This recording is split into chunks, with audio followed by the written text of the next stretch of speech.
everybody.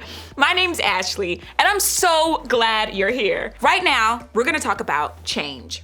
When we experience the unknowns that go along with changes in our lives, we all have different ideas about how they make us feel. Maybe you think some changes are good, like the starting spot on the team, or a new friend in your small group, or the growth spurt that finally makes you tall enough to ride that one cool roller coaster. Or maybe there's changes that don't seem so good. Your mom losing her job, or your sister getting sick, or suddenly failing your math class. No matter what kind it is, change is something we're all gonna experience. Now, let me ask you this.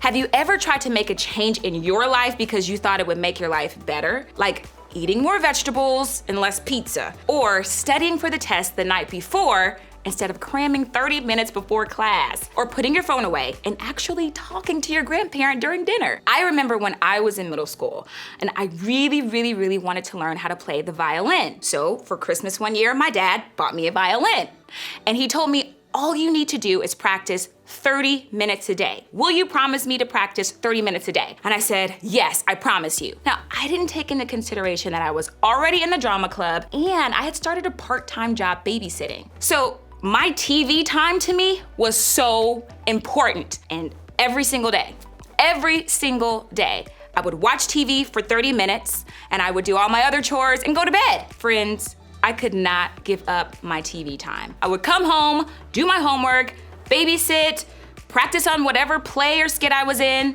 and then watch TV on the time that I was supposed to be practicing the violin. So finally I said, okay, I've got to make a change. And it was one of the hardest things for me to do. And maybe you can relate.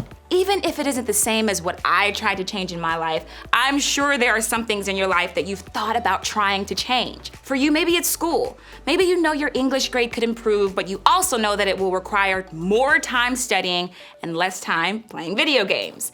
And while bringing up your grade is important, you're not sure you have what it takes to put down the video game controller and pick up the books. Or maybe you need to get serious about practice like me. Whether it's soccer or orchestra or drama club, you know you're not giving it your all right now. You know that you need to put in just a little bit more work to actually do what you need to do for yourself and your team. Maybe you've tried, but the amount of time and energy it took felt like more than you had to give right now. Maybe you need to make a change in your friend group. You know, you're spending time with people who aren't the best for you. Being around them has changed the way you talk, the way you act, and the choices you make, and not in a good way. But you've been friends a long time and you know how much effort it will take to make new friends. It just feels like an impossible change to make at this point. Or maybe it goes a little bit deeper for you. Maybe you've developed some habits that you know aren't really helpful in your life. Maybe it's the things you look at online that nobody knows about, or the hurtful comments that you post anonymously on social media, or the things you're doing in a dating relationship that you don't feel comfortable with, or the things you're curious about, or even trying for the first time, like drugs or alcohol. You see what I mean? I think we can all come up with something that we know we need to change. But while the things that we need to change may look different for each of us, I think there's one thing we have in common. We know that actually making that change can be really hard to do. Why is that? If we know we need to make a change that might make our lives better, why don't we just do it? Well, maybe you're afraid to fail. Maybe you want to step out and make the change, but what if it doesn't work? What if you study and still don't pass? Or practice and still don't get the starting spot? Or try to make a new friend and then get rejected? That feels like a failure, and that isn't something that any of us want to experience. Or maybe you don't want to seem different. You don't want to stand out. If people see you trying to make a change in your life, they'll notice something is different about you. That you're not spending time with the people that you used to, or that you're not posting on social media as much, or you're not as into video games as you used to be. That kind of feels like a lot of attention, doesn't it? You want to make a change, but not if it means everyone is going to notice and know about it. Now, maybe you're worried about what other people will think. If you start changing things like your words or interests or choices or friends, will people think that you're being fake or judgmental or acting like you're better than them? That doesn't feel like something you want to deal with, does it? Or maybe honestly, that kind of change just feels overwhelming. It's one thing to say you're going to change, but to actually do it, well, that's gonna actually take some effort, and a lot of it. Between school, homework, practice, your chores at home, doing anything else just seems exhausting to think about. And listen, I get it. Sometimes the idea of making a change in my life makes me feel so overwhelmed. But I think all the effort, all the work, and all the stuff that comes with making good changes in our lives can be worth it. In fact, I think God can actually do a lot for us when it comes to change. We just have to be willing to take the first step. To help you see what I mean, I want to read a little bit of a letter written by a guy named James. Okay, fun fact. James was actually the half-brother of Jesus. It's pretty crazy, right? I mean, can you imagine if the guy who shared your bathroom and sat at your dinner table and left his socks all over the house was not just your brother, but the actual Son of God? That was real life for James, and eventually he grew to be a believer in and follower of Jesus too. Now before we get to what James wrote in his letter, let me give you a little background on what was going on at the time. During one of Jesus' last talks with his followers on earth, he told them that they would be his witnesses in their hometown and beyond. Now, what does this mean? Basically, that they would be the people who would spread the message of Jesus to people where they lived and places all over the world. And in order to do that, Jesus' followers had to make a change. They had to be willing to leave where they were and go out into the world and tell other people about Jesus. Now, of course, his followers were on board with the message of Jesus, but the idea of leaving their homes to share that message with other people in other places, well, that was a change they seemed scared to make. So at first, most of them stayed right where they were. But then something kind of awful happened. The early Christians who followed Jesus back then started to be harmed or threatened because of their beliefs. Some of them were even killed. And because this was happening, people ran from their cities and homes in order to stay safe. So with all that going on, James wrote a letter to encourage his fellow Christians during this scary change. And here's what he wrote. Dear brothers and sisters, when troubles of any kind come your way, consider it an opportunity for great joy. Okay, let's get real for a second. None of us wants to actually do this, right? Consider our troubles a reason to have joy? The changes we're going through, the difficult stuff that we need to do to live better lives, we're supposed to have joy in that? No, thank you.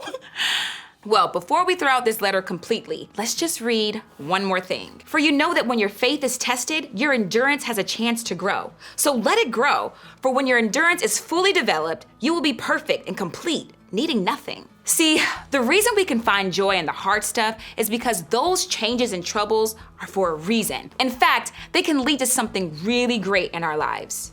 Endurance. Maybe you've heard this word before. The word endurance is usually associated with athletics. So when we train and we work hard over time, our bodies will get better at what we're doing. And the more we run, the longer we'll eventually be able to run. That's because we've built up endurance. The more we do it, the stronger we'll become. Think of it like an astronaut.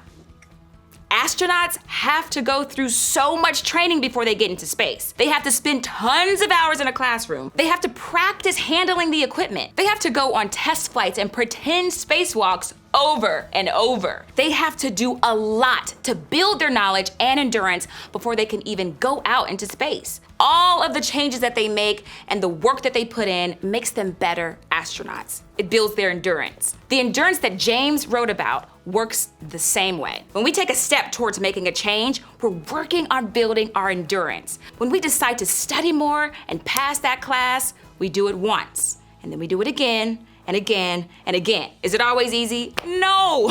But the more we do it, the easier it will get. The more we show up and keep trying and keep working through that change, the stronger we'll be. And the stronger we are, the more endurance we'll gain to keep working towards that change in our lives. And that endurance can help you be confident when everything changes. Essentially, James was saying that practice makes perfect.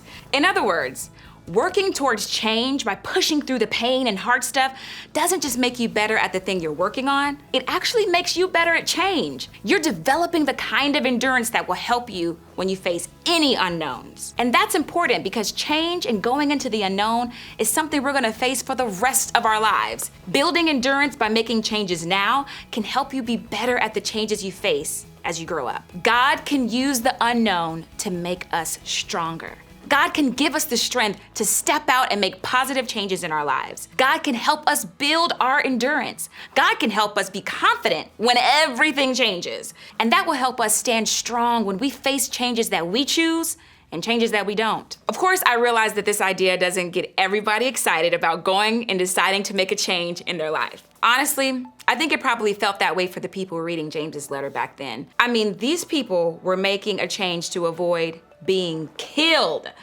That's a pretty risky thing to do. But James was trying to remind them of the same thing that I want us to remember today. Even when it's hard and uncomfortable and painful to go through, God can use that change to change us from the inside out. And I don't know about you, but just the idea of that is enough to make me want to give it a try. To start building the kind of endurance that can help me handle change. To start believing that God can use the unknown to make us stronger. I want you to try a couple of things this week. First, name one area of your life that you want to see change. Maybe it's your grades, or your friend group, or your TikTok habit, or your relationship with your mom. Maybe it's even your relationship with God. Whatever it is, just think about that one part of your life that you think would benefit from a change. Then, I want you to take just one step toward making that change. Just one. Maybe you choose to study for 15 minutes more, or sit at a new lunch table, or put your phone away at a certain time one night, or offer to help your mom with the cleaning. Even if it feels difficult, I want you to give it a try. Then, try it again. Keep trying it, in fact. Build a little endurance to make that change. When it gets easier, thank God for helping you build that endurance. And when it's hard, ask God for a little help to keep going. Ask God to help you remember that the work is building something big in you. Ask God to help you believe that the unknown can make you stronger. I know that making a change and going into the unknown can feel really scary, and it can be easy to think that you're the only one trying to figure it all out. And the truth is, you are not alone when it comes to navigating this whole change thing. That's actually why we have groups, so that you can share what you're going through and encourage each other along the way. Think about sharing what you want to change with the people in your group. Then, encourage each other to keep going when it feels difficult. Let's cheer each other on as we build the endurance to make a change in our own lives.